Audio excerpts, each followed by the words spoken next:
À Paris, Thierry Robert fait lui aussi partie des artisans essentiels de l'industrie du luxe. Il exerce un métier rare et risqué, chasseur de pierres précieuses pour une grande joaillerie. Une profession exposée au braquage. Exceptionnellement, il a accepté de se laisser filmer.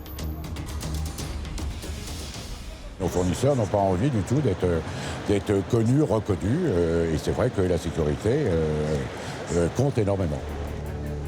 Au service de la maison Boucheron, Thierry court le monde pour trouver des pierres précieuses. Mais une partie de ces joyaux, il les achète à des grossistes, cachés dans Paris. Des adresses discrètes, protégées par des sas blindés.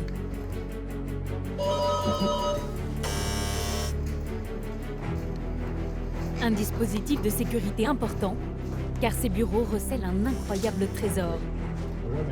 Vous allez bien? Bien et vous? Très bien. Bienvenue, merci de venir jusqu'à nous. Écoutez, suite à votre appel, je ne pouvais pas rater ça. Venez, alors on a commencé à disposer à peu près tout. Sur cette table, un millier de pierres précieuses, des saphirs, des émeraudes, des rubis, valeur totale près de 10 millions d'euros. Thierry espère trouver chez ce revendeur réputé un rubis et un saphir jaune que la maison Boucheron lui a commandé. Ça semble bien. Vous me laissez jeter un petit coup Bien d'œil sûr. pour commencer. J'aime bien faire un tour. Thierry a appris ce métier auprès de son père et lui a succédé.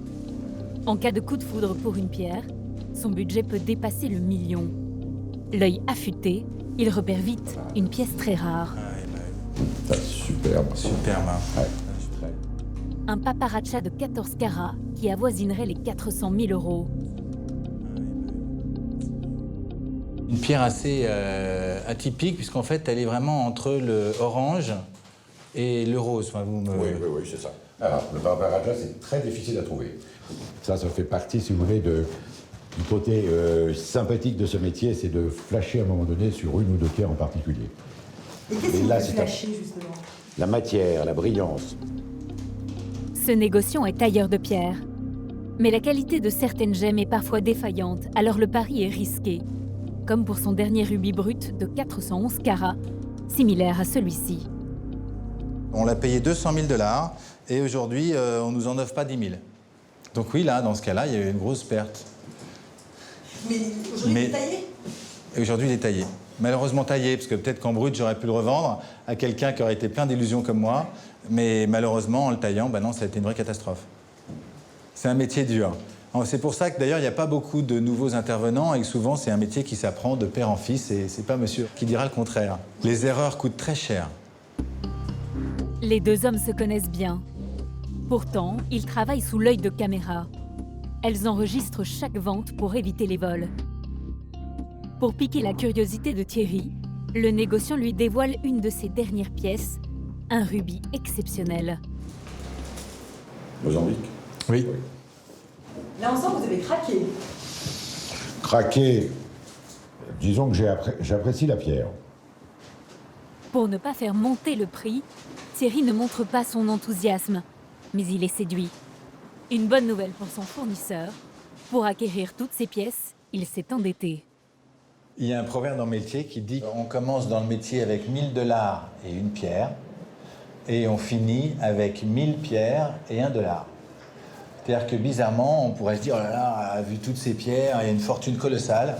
Mais les marchands sont souvent des passionnés et n'arrivent pas à se retenir et sont toujours en train d'acheter la nouvelle pierre, un peu comme le brocanteur qui a toujours envie de la chose qu'il n'a pas. Donc on est plutôt endetté que riche.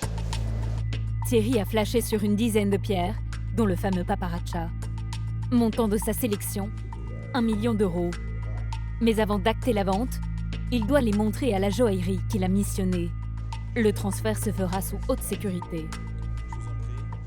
Vous ne partez pas avec dans la poche. Jamais pour des questions d'assurance.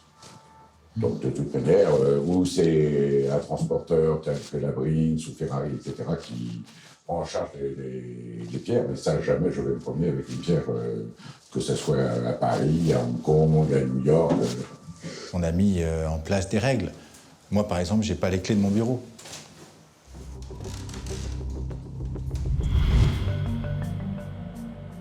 Retour sur la place Vendôme, où se concentrent les grandes joailleries. Aujourd'hui, Thierry, le chasseur de pierres, vient livrer sa dernière merveille à Claire, la directrice des créations de la maison Boucheron.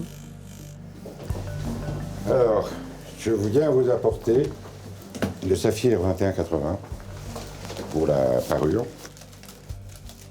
Un saphir jaune d'une pureté exceptionnelle.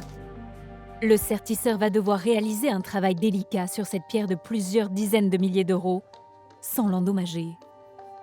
On déploie beaucoup de puissance, de force pour abattre les griffes en métal sur les pierres, donc c'est quelque chose à ne pas prendre à la légère. Vous êtes un peu inquiète pour votre pierre? Ouais, moi je suis toujours contente quand, voilà, quand tout est terminé. Il ne faut surtout pas prendre le risque de rayer la pierre, d'abîmer la pierre. Donc le sertisseur a toujours besoin d'être dans un lieu très calme.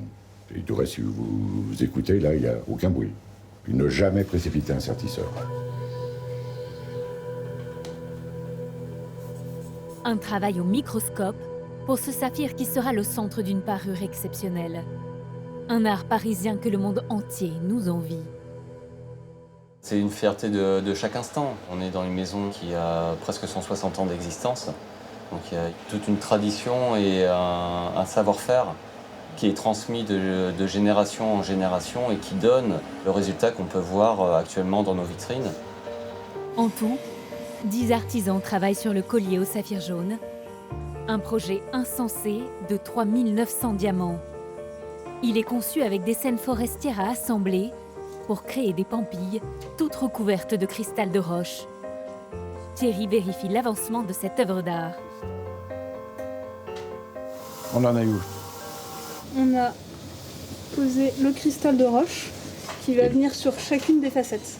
Si vous regardez, cette pièce-là, qui est très belle du dessus, elle est aussi très belle du dessous. Car là, vous voyez tout le savoir-faire, justement le savoir-faire français. Et vous avez l'impression que toutes les pierres sont en suspension. Ça, c'est vraiment l'art, et là, je peux féliciter Xabi, elle a une main d'or.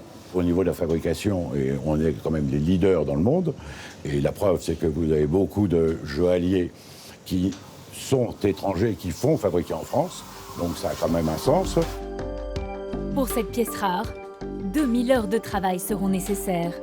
Dans quelques semaines, une cliente portera cette parure de plus d'1 million d'euros et fera rayonner la réputation de la maison.